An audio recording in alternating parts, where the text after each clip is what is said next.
नमस्कार विद्यार्थी मित्रों, अमरी यूट्यूब चैनल अंदर आप सबनु हार्दिक स्वागत है।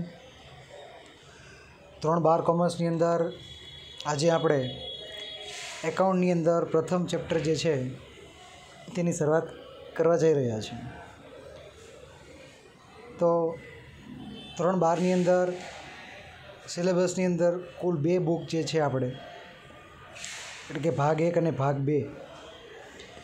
પ્રથમ ભાગ જે છે એ ભાગીદારી પર બેઝ છે, એટલે કે આપણે ભાગીદારોના હિસાબો વિશે આપણે આની અંદર અભ્યાસ કરવાનો છે। જેમ કે પ્રથમ ચેપ્ટરની અંદર ભાગીદારી વિષય પ્રવેશ છે, પછી એની અંદર પ્રવેશ નિવૃત્તિ તેમજ વાર્ષિક હિસાબ, પાઘડી, તમામ બાબતો જે છે એ ભાગીદારીને રિલેટેડ આપણે આખી બુક જે છે એના 7 ચેપ્ટર ભણવાના રહેશે। જ્યારે બીજો ભાગ જે છે તે કંપની વિશે જે છે એ આપણને આપી દીધો છે કે કંપનીના હિસાબો કેવી રીતે લખવા, કંપનીના વાર્ષિક હિસાબ કેવી રીતે બનાવવા। 3-11ની અંદર આપણે જે એકાઉન્ટ ભણીને આવ્યા છીએ તે એકાંકી પેઢીનું હતું, એટલે કે વ્યક્તિક માલિકીનું હતું, જેનો માલિક માત્ર એક જ હતો। પણ 3-12ની અંદર પ્રથમ ભાગ જે છે એ આખો ભાગીદારી ઉપર આધારિત છે। તો જ્યારે ભાગીદારીથી અસ્તિત્વમાં કોઈ ધંધાની શરૂઆત થતી હોય ત્યારે એની અંદર નફો નુકસાન કેવી રીતે વેચવો, કયો ભાગીદાર કેટલા રૂપિયા લાવશે, કયો ભાગીદાર સક્રિય રીતે કામ કરશે વગેરે માટે આપણે કરારનામું તૈયાર કરવું પડે। એક પ્રકારનું લેખિત દસ્તાવેજ છે, લેખિત કરાર કરવો પડે છે। આમ ભાગીદારી અસ્તિત્વ માટે કરારનામું બહુ જરૂરી હોય છે। 2 પ્રકારના કરારનામા વિશે આપણે આ ચેપ્ટરની અંદર અભ્યાસ કરવાના છે। કયા કયા પ્રકારના ખાતા હોય છે, ભાગીદારીની વ્યાખ્યા, ભાગીદારની વ્યાખ્યા, ભાગીદારી કાયદો, તમામ બાબતો જે છે આપણે ચેપ્ટરની અંદર અભ્યાસ કરીશું। પ્રથમ આપણે વાત કરીએ કે આ ચેપ્ટરનો ગુણભાર બોર્ડની અંદર કેટલા માર્ક્સનો છે। તો આપણને આ ચેપ્ટર 4 માર્ક્સનું બોર્ડની અંદર પૂછાય છે। જે 4 માર્ક્સની અંદર એક MCQ અને એક 3 માર્ક્સનો દાખલો, એમ કરીને 4 માર્ક્સ કવર કરવામાં આવે છે। બીજું કંઈ જ આમાંથી પૂછાતું નથી। આપણને મોટા દાખલામાં આપેલા છે, પરંતુ બોર્ડની અંદર એ પૂછાતા નથી। પરંતુ આની અંદર જે આપણને નફા નુકસાન ફાળવણીના દાખલા જે કરવાના છે એ આના પછીનું ચેપ્ટર વાર્ષિક હિસાબ જે છે એની અંદર આપણને કામ લાગે છે। પરંતુ આ ચેપ્ટરમાંથી માત્ર આપણે નાના દાખલા જ કરવાના છે, એક 3 માર્ક્સનો અને એક MCQ। કુલ 4 માર્ક્સનું ચેપ્ટર છે, નાનું છે, પરંતુ આની અંદર ઘણી બધી રીત આપણે ભણવાની છે। ભાગીદારીનો ટોટલ અભ્યાસ જે છે, સંપૂર્ણ અભ્યાસ એ પ્રથમ ચેપ્ટરથી આપણે કરીશું, અને આ ચેપ્ટરમાં ભણી ગયા પછી આપણને આવનાર ચેપ્ટર જે પણ જે છે એ તમામની અંદર ઉપયોગી સાબિત થશે। સૌપ્રથમ આપણે હવે આગળ વધીએ તો ચેપ્ટરની અંદર કઈ કઈ બાબતો આપણને આપી દીધી છે, મહત્ત્વના ટૉપિક કયા છે એની વાત કરી, એક પછી એક ટૉપિકની આપણે વાત કરવાની છે। જેમ કે આપણને પ્રસ્તાવના આપી દીધી છે ચેપ્ટરની અંદર કઈ કઈ બાબતો છે મહત્ત્વની। ભાગીદારીનો અર્થ અને વ્યાખ્યા બીજા નંબર ઉપર આપણે એ ભણવાનું છે।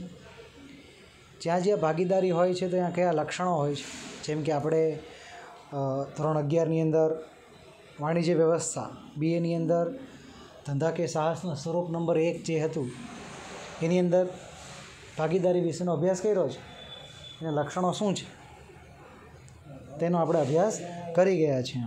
ત્યાર પછી આપણે ચોથા નંબર ઉપર શું ભણવાનું છે તો કે ભાગીદારી કરારનામું, જેને ખતપત્ર તરીકે પણ ઓળખવામાં આવે છે। ત્યાર પછી ભાગીદારી કરારનામું એટલે કે ખતપત્રની ગેરહાજરીની હોય, એટલે કે તમે જો ભાગીદારી કરારનામું તૈયાર ન કરેલ હોય તો એવા સમયે અસર કરતી ભારતીય ભાગીદારી કાયદા એટલે કે 1932ની જોગવાઈ બહુ મહત્ત્વની બાબત છે અહીંયા વિદ્યાર્થીઓ। જો પેઢી દ્વારા બનાવવામાં એટલે કે ખતપત્ર તૈયાર કરવામાં ન આવ્યું હોય તો એવા સમયે 1932 જ્યારે ભાગીદારી કાયદો અસ્તિત્વમાં આવ્યો હતો તો તો 1932ના ભાગીદારી કાયદા મુજબ અમુક જોગવાઈઓ છે જે લાગુ પડે છે. જેમ કે કોઈ ભાગીદારોએ નફા નુકસાનનું પ્રમાણ નક્કી ન કર્યું હોય તો સરખા પ્રમાણે નફો નુકસાન વહેંચાય. મૂડી પર વ્યાજની જોગવાઈ ન કરેલી હોય તો મૂડી પર વ્યાજ ન અપાય. ઉપાડ પર વ્યાજની જોગવાઈ ન કરી હોય તો ઉપાડ પર વ્યાજ વસૂલ ન કરી શકાય. આવી ઘણી બધી જોગવાઈઓ 1932ના કાયદામાં સમાવિષ્ટ થયેલી છે. તો એ પણ આપણે આમાં અભ્યાસ કરવાનો છે. આગળ વધશું આપણે નંબર 6 ઉપર. તો કીધું છે ભાગીદારોના મૂડી ખાતા. હવે ભાગીદારી જ્યારે અસ્તિત્વમાં હોય તો મૂડી ખાતા જે છે એ તૈયાર કરવા પડે છે. મૂડી ખાતાનો મતલબ કે દરેક ભાગીદાર ધંધાની શરૂઆતથી કેટલી મૂડી લાવે છે, એનો વર્ષ દરમિયાન કેટલી વાર ઉપાડ કરે છે, વધારાની મૂડી શું લાવે છે, વ્યાજ કેટલું વસૂલ કરે છે, કેટલું એને વ્યાજ મળે છે, એને પગાર કેટલો મળે છે, બોનસ કેટલું મળે છે, કમિશન કેટલું મળે છે. એના માટે ભાગીદારોના મૂડી ખાતા તૈયાર કરવામાં આવે છે. અને આવા મૂડી ખાતા જે છે ને 2 પ્રકારના હોય છે. એક છે સ્થિર મૂડી ખાતા અને એક છે અસ્થિર મૂડી ખાતા, જે આપણે 7 નંબર ઉપર આપ્યું છે આપણને. સ્થિર મૂડી ખાતા અને અસ્થિર મૂડી ખાતા. તો આમ જોવા જઈએ તો બેનો અર્થ જે છે, શબ્દ જે છે એના ઉપરથી આપણે એનો મિનિંગ સમજાઈ જાય આપણને કે ભાઈ સ્થિર મૂડી ખાતા અને અસ્થિર મૂડી ખાતા. સ્થિર એટલે સરખું રહેવું. શરૂઆતની બાકી અને આખરની બાકી મૂડી ખાતાની સરખી હોય તો સ્થિર મૂડી ખાતા પદ્ધતિ. શરૂઆતની મૂડીની બાકી અને આખરની મૂડીની બાકી હોય એમાં વેરિએશન હોય, સરખું ન હોય તો અસ્થિર મૂડી ખાતા પદ્ધતિ કહેવાય. એનો આપણે ડિટેલમાં અભ્યાસ કરીએ. ત્યાર પછી ભાગીદારના ઉપાડ એના ખાતા, એની વાત કરવાની છે આપણે. મહત્ત્વનું એક ખાતું છે આપણે, જે આપણે અત્યાર સુધી ભણીને આવ્યા નથી, જેનું નામ છે નફા નુકસાન ફાળવણી ખાતું. 11મા ધોરણમાં આપણે નફા નુકસાન ખાતું માત્ર બનાવતા હતા વાર્ષિક હિસાબ વખત, કારણ કે ત્યાં નફો કે નુકસાન વહેંચવાનો આવતો હતો નહીં. એક જ વ્યક્તિ માલિક હતો એટલે નફો એક જ વ્યક્તિનો અને નુકસાન પણ જે છે એ એક જ વ્યક્તિનું.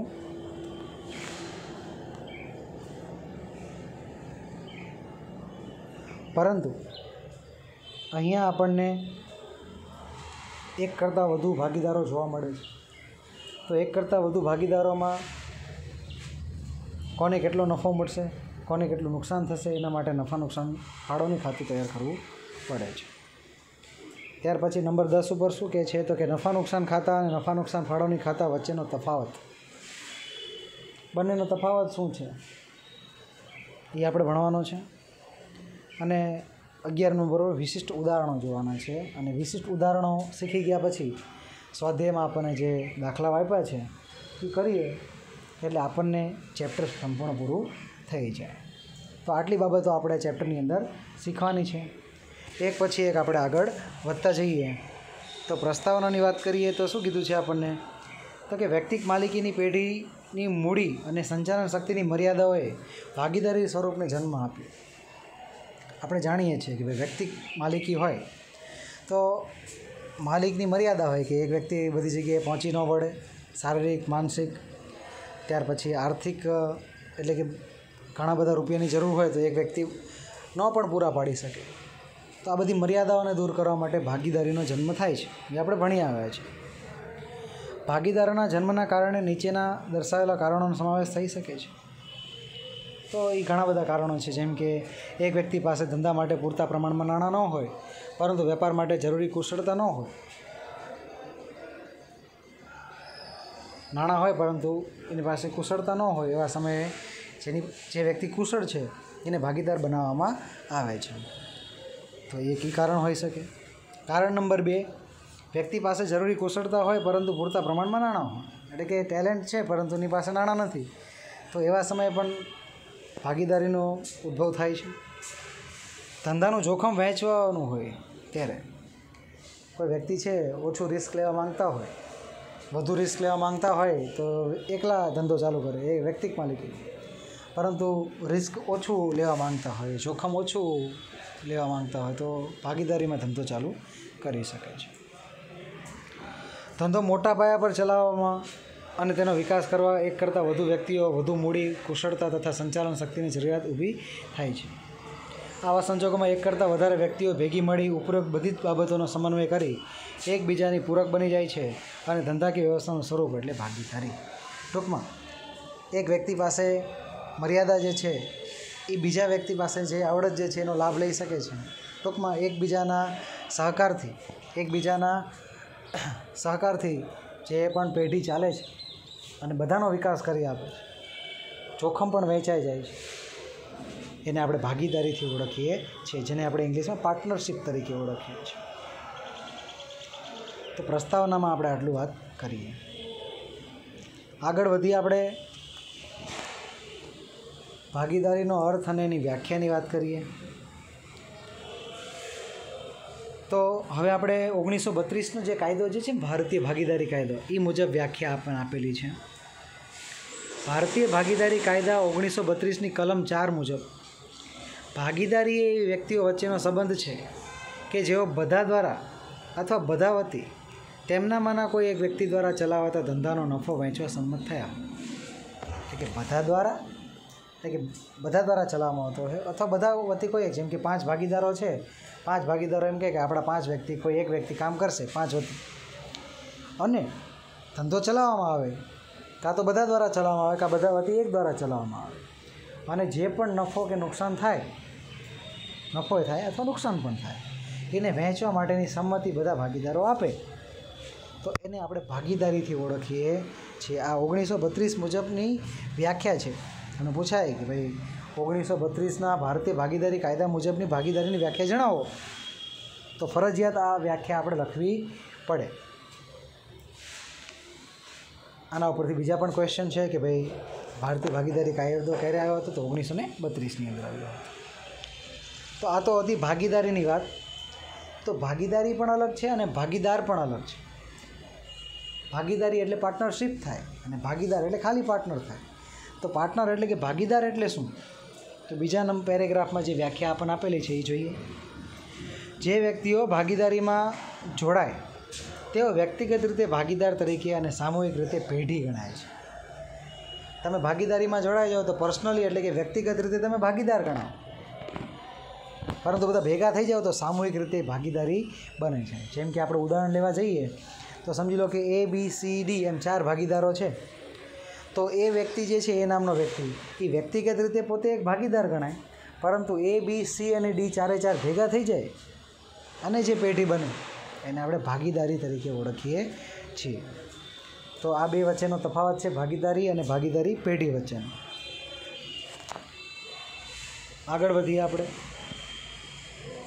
ઉપરોક્ત વ્યાખ્યા પરથી કહી શકાય છે કે કરાર કરવાને લાયક હોય તેવી 2 કે તેથી વધારે વ્યક્તિઓ નફો કમાવાના હેતુથી કાયદેસરનો ધંધો કરે તેને ભાગીદારી કહેવાય. તો મહત્ત્વના એમાં ટૉપિકમાં વર્ડ્સ કીધા છે કે કરાર કરવાને લાયક હોય. હવે કરાર કરવાને લાયક કોણ હોય? એક તો વ્યક્તિ પહેલાં કરાર ક્યારે કરી શકે કે એક તો પહેલાં એ 18 વર્ષની ઉંમર હોય એમ. ઓકે, એક ઈ કન્ડિશન આપણે રાખશું, એટલે કે માઇનર ન હોવો જોઈએ, સગીર ન હોવો જોઈએ, 18 વર્ષ થઈ ગયા હોવા જોઈએ. એક ઈ છે તો જ એ કરાર કરી શકે. ત્યાર પછી બીજું આપણે એમાં વાત કરીએ તો કે વ્યક્તિ અસ્થિર મગજનો ન હોવો જોઈએ. અસ્થિર મગજના વ્યક્તિ કરાર ન કરી શકે. હજી આપણે આ એડ કરી શકીએ કે ભાઈ એને અદાલત દ્વારા નાદાર જાહેર ન કરેલું, નાદાર વ્યક્તિ પણ કરાર ન કરી શકે. તો આ 3 બાબતો આપણે એડ કરીએ તો કહી શકીએ કરાર કરવાને લાયક હોય ને તેવી 2 વ્યક્તિઓ છે, અથવા તેથી વધારે, 2 અથવા 2થી વધારે વ્યક્તિઓ નફો કમાવાના આશયથી, કોઈ પણ પેઢી હોય, કોઈ પણ ધંધો હોય, એનો હેતુ હંમેશા શું હોય છે? નફાનો જ હોય છે. ધંધાનો ઓબ્જેક્ટિવ શું? તો ધંધાનો ઓબ્જેક્ટિવ નફો હોય છે. નફા માટે જ ધંધાની શરૂઆત થતી હોય છે. હવે નફો થાય ન થાય એ અલગ વસ્તુ છે, ખોટ પણ થઈ શકે, પરંતુ હેતુ શું હોય છે? નફાનો. તો આવા નફા કમાવાના હેતુથી કરાર કરવાને લાયક 2 અથવા 2થી વધુ વ્યક્તિઓ સાથે મળીને ધંધો કરે, અને એ પણ પાછો કેવો ધંધો કરે? યાદ રાખજો, કાયદેસરનો ધંધો કરે. કેવો કરે? કાયદેસરનો. તો જ એને ભાગીદારી કહેવાય. ગેરકાયદેસર ધંધો કરે પછી ભાગીદારી 1932 મુજબ કહેવાતી નથી. તો ઘણી બધી બાબતો તમને અહીંથી જાણવા મળે છે. તો આપણે બીજું ટૉપિક જે છે એને છેલ્લી લીટી જોઈ લઈએ. ભાગીદારીમાં જોડાયેલી વ્યક્તિઓ દ્વારા સંયુક્ત રીતે ચલાવાતા ધંધાને ભાગીદારી પેઢી એટલે કે પાર્ટનરશિપ ફર્મ તરીકે ઓળખવામાં આવે છે. એટલે કે જે વ્યક્તિઓ ભાગીદારીમાં જોડાઈ ગયા છે અને હવે સંયુક્ત રીતે એટલે ભેગા મળીને જે પણ પેઢી અથવા જે પણ ધંધો ચલાવે છે અથવા જે એમનું કંપનીનું નામ છે એ પેઢીને કહેવાય છે પાર્ટનરશિપ ફર્મ એટલે ભાગીદારી પેઢી. શું કહેવામાં આવે છે? ભાગીદારી પેઢી. ભલે વ્યક્તિઓ ઘણા બધા છે પરંતુ એ વ્યક્તિઓ જે સાથે મળીને જે ધંધો કરે છે એને આપણે ભાગીદારી પેઢી તરીકે ઓળખીએ છીએ. તો આપણા 2 ટૉપિક અહીંયા પૂરા થાય છે. વધુમાં આગળ વધીએ આપણે. ભાગીદારીના લક્ષણો શું છે? હવે આ લક્ષણો તમારા માટે નવા નથી વિદ્યાર્થી. તમે 11મા ધોરણના BAની અંદર આ અભ્યાસ કરીને જ આવ્યા છો, જેને આપણે ભાગીદારીના લક્ષણો કહીએ છીએ. તો લક્ષણો એક પછી એક આપણે ચેક કરવાના છે.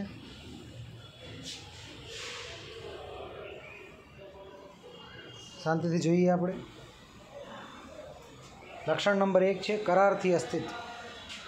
આ ભાગીદારી જે છે ને કરારથી અસ્તિત્વમાં આવે. કરાર પાછા 2 પ્રકારના હોય, લેખિત પણ હોઈ શકે, મૌખિક પણ હોઈ શકે. 5 વ્યક્તિઓ ભેગા થાય અને કહી દે મૌખિક રીતે કે આજથી આપણે ભાગીદાર, તો એ ભાગીદાર જ કહેવાય, એને મૌખિક કરાર. પરંતુ એના માટે કોઈ પ્રૂફ રહેતું નથી.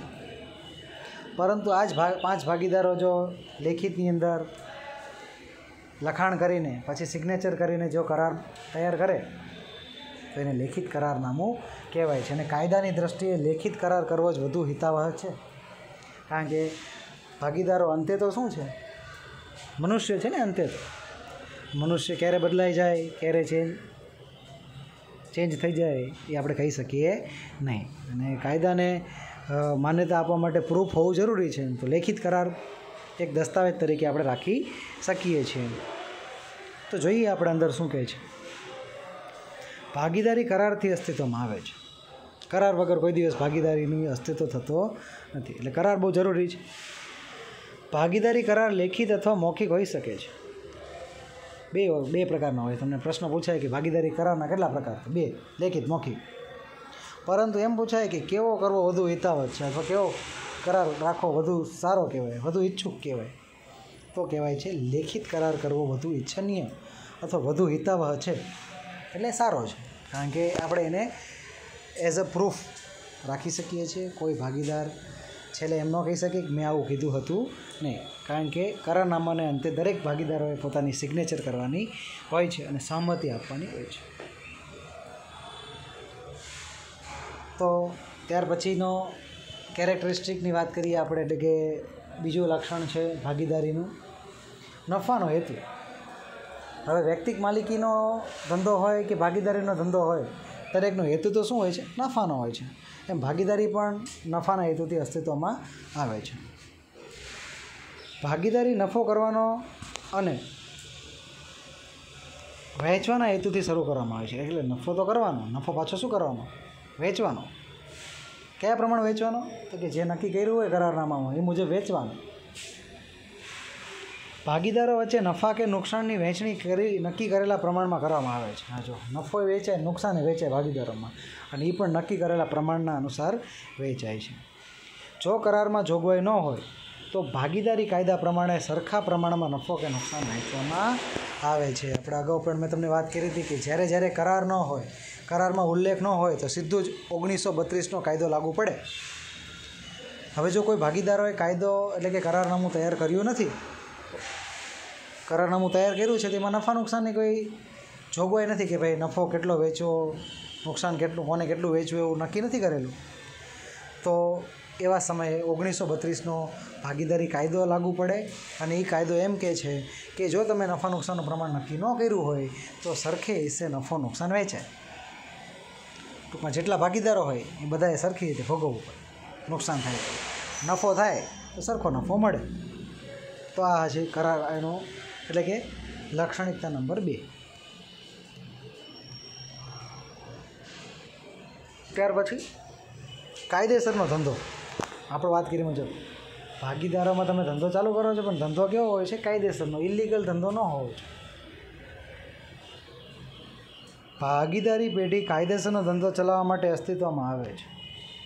જેને કાયદો પરવાનગી આપતી હોય, કાયદામાં જે માન્યતા હોય એ જ ધંધો ચલાવવા માટે અસ્તિત્વમાં આવે છે. એનું એક લક્ષણ છે. ત્યાર પછી લાક્ષણિકતા નંબર 4, એકબીજાના એજન્ટ છે. આ તો ઘણીવાર તમને બોર્ડની અંદર પણ પૂછાયેલું છે કે દરેક ભાગીદાર બીજા ભાગીદારનો શું છે? તો એજન્ટ. એજન્ટને ગુજરાતીમાં શું કહેશું આપણે? પ્રતિનિધિ કહેશું. શું કહેશું? પ્રતિનિધિ. કે એક ભાગીદાર બીજા ભાગીદારનો પ્રતિનિધિ છે. જોઈએ અંદર. ભાગીદારી પેઢીનો ધંધો બધા ભાગીદારો સાથે મળીને અથવા બધા વતી કોઈ એક અથવા વધુ ભાગીદારો ચલાવે છે. બધા સાથે મળીને અથવા બધા વતી કોઈ એક દ્વારા ચલાવવામાં આવે છે. આમ દરેક ભાગીદાર એક બીજા ભાગીદારનો શું છે? પ્રતિનિધિ. એટલે કે ઇંગ્લિશમાં આપણે કહીએ તો એજન્ટ છે. બધા સાથે મળીને કામ કરે છે, એટલે એકબીજાનું પ્રતિનિધિત્વ કરે છે. તો એ પણ એનું એક મહત્ત્વનું લક્ષણ થાય છે. સભ્ય સંખ્યાની વાત કરીએ આપણે તો આ MCQમાં વારંવાર પૂછાય એવું છે. કંપની ધારા 2013ની કલમ 464 પ્રમાણે ભાગીદારી પેઢીમાં ભાગીદારોની સંખ્યા 100થી વધુ નહીં તેવી રીતે સરકાર નક્કી કરે તે મુજબની રહેશે. તો 100થી વધુ ન જોઈએ ભાગીદારોની સંખ્યા. નવો કાયદો 2013 મુજબ કહે છે કે ભાઈ 100થી વધુ ન જોઈએ, એનો મતલબ વધુમાં વધુ 100. હાલ કંપનીમાં નિયમ 2014 મુજબ નિયમ 10 પ્રમાણે સરકારે ભાગીદારોની મહત્તમ સંખ્યા 50 નક્કી કરેલી છે. આમ 100 સુધીની જોગવાઈ છે, પણ 2013ના નિયમ મુજબ એવું કીધું છે કે મેક્સિમમ ભાગીદારો 50 હોઈ શકે. મિનિમમ તો આપણને કીધા નથી, પણ મિનિમમ તમને ખબર છે કે મિનિમમ 2 ભાગીદારો તો હોવા જ જોઈએ, તો જ ભાગીદારી કહેવાય. એક વ્યક્તિ થઈ જાય તો એકાંકી પેઢી થઈ જાય. એટલે ભાગીદારી માટે ઓછામાં ઓછા 2, વધુમાં વધુ 50. ત્યાર પછી હજી આગળ વધીએ આપણે તો આગળની કેરેક્ટરિસ્ટિક છે આપણી કે અમર્યાદિત જવાબદારી. અમર્યાદિત જવાબદારી એટલે ભાગીદારોએ જેટલું પણ ઇન્વેસ્ટ કરેલું છે એના કરતાં પણ દેવું ચૂકવવા માટે વધારે રૂપિયાનો ઉપયોગ કરી શકે. એક મર્યાદામાં ન હોય એમ. ભાગીદારીના કાયદા મુજબ પેઢીનું દેવું જો પેઢીની મિલકતોમાંથી ચૂકવી શકાય તેમ ન હોય તો ભાગીદારોની અંગત મિલકતો વેચીને પણ પેઢીની જવાબદારી ચૂકવવામાં આવે છે. 5 લાખ રૂપિયાની મિલકતો છે ને દેણું થઈ ગયું, એટલે કે દેવું થઈ ગયું છે 8 લાખ રૂપિયાનું, તો 5 લાખની મિલકતો પેઢીને વેચી દો, છતાં 3 લાખ હજી ઘટે છે. તો એ 3 લાખ ભરપાઈ ભાગીદારોએ પોતાના અંગત રીતે પણ અંગત મિલકતો વેચીને પણ ચૂકતે કરવું પડે. એટલે એને અમર્યાદિત જવાબદારી કહેવાય. દરેક ભાગીદાર સંયુક્ત અને વ્યક્તિગત રીતે ભાગીદારી પેઢી માટે જવાબદાર ગણાય છે. આમ દરેક ભાગીદારની જવાબદારી અમર્યાદિત છે. એટલે કે વ્યક્તિગત રીતે અને સામૂહિક રીતે પણ દેવું ચૂકવવા માટે ભાગીદારો બંધાયેલા હોય છે. એમની જવાબદારી છે, રિસ્પોન્સિબિલિટી છે, અને 1932 મુજબ છે. એટલે એમાંથી પીછેહટ પણ કરી શકાય નહીં.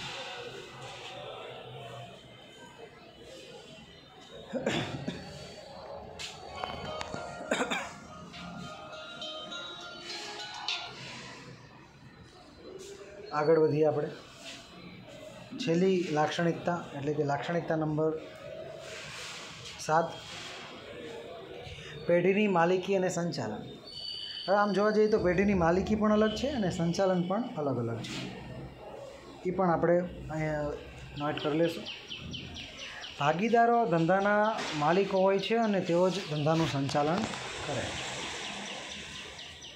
માલિકે એ પોતે અને સંચાલન પણ પોતે કરતા હોય છે. જેમ કે આપણે ઘણી બધી સ્કૂલ જોઈએ છે, એની 5-6 ભાગીદારો મળીને ધંધાનો એટલે કે ભાગીદારીમાં સ્કૂલ ચાલુ કરે છે અને સંચાલન પણ પોતે જ કરતા હોય છે અને માલિક પણ પોતે જ હોય છે. એવું ઘણી બધી બિઝનેસની અંદર આપણને જોવા મળે છે. પોતે જ માલિક અને પોતે જ સંચાલકો હોય છે.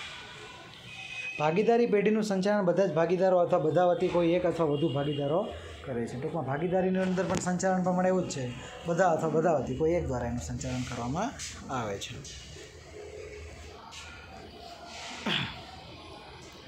તો આવી રીતે ભાગીદારી જે છે એની લાક્ષણિકતાઓ પૂરી થાય છે. ફરી એકવાર આપણે એક પછી એક મુદ્દો લાક્ષણિકતાનો લઈ લઈએ. કરારથી અસ્તિત્વ, નફાનો હેતુ છે, કાયદેસરનો ધંધો હોય તો જ ગણાય, એકબીજાના એજન્ટ પ્રતિનિધિ છે, સભ્ય સંખ્યા વધુમાં વધુ 50, ઓછામાં ઓછી 2, અમર્યાદિત જવાબદારી અને માલિકી અને સંચાલન જે છે એ બંને એક જ સ્વરૂપના જોવા મળે છે. તો વિદ્યાર્થીઓ, આપણે આ વિડીયોની અંદર આપણે આટલી બાબતોની ચર્ચા કરીશું. જેમ કે આપણે પ્રસ્તાવના જોઈ ગયા છે, ભાગીદારીનો અર્થ, એની વ્યાખ્યા, લાક્ષણિકતાઓ, આટલી બાબતોને આપણે ચર્ચા કરી છે. તો હોમવર્ક જે છે તમારે આજે જેટલું પણ આપણે આ વિડીયો લેક્ચરની અંદર ચલાવ્યું છે એ બધું જ તમારે પાકા ચોપડામાં લખવાનું પણ છે, પાકું પણ કરવાનું છે. લાક્ષણિકતા હું પૂછીશ, વ્યાખ્યા પૂછીશ, 1932ના કાયદા મુજબ ઘણા બધા નાના નાના પ્રશ્નો નીકળે છે એ પણ પૂછીશ. તમને આવડવા જરૂરી છે, એટલે કે પાકા પણ કરવાના છે. અને લખાઈ ગયા પછી ફોટો વોટ્સએપના માધ્યમથી મને મોકલવાનો રહેશે. કોઈ પણ બાબત તમને ખબર ન પડેલી હોય તો મેસેજ અથવા કોલ માધ્યમથી તમે જણાવી શકો છો.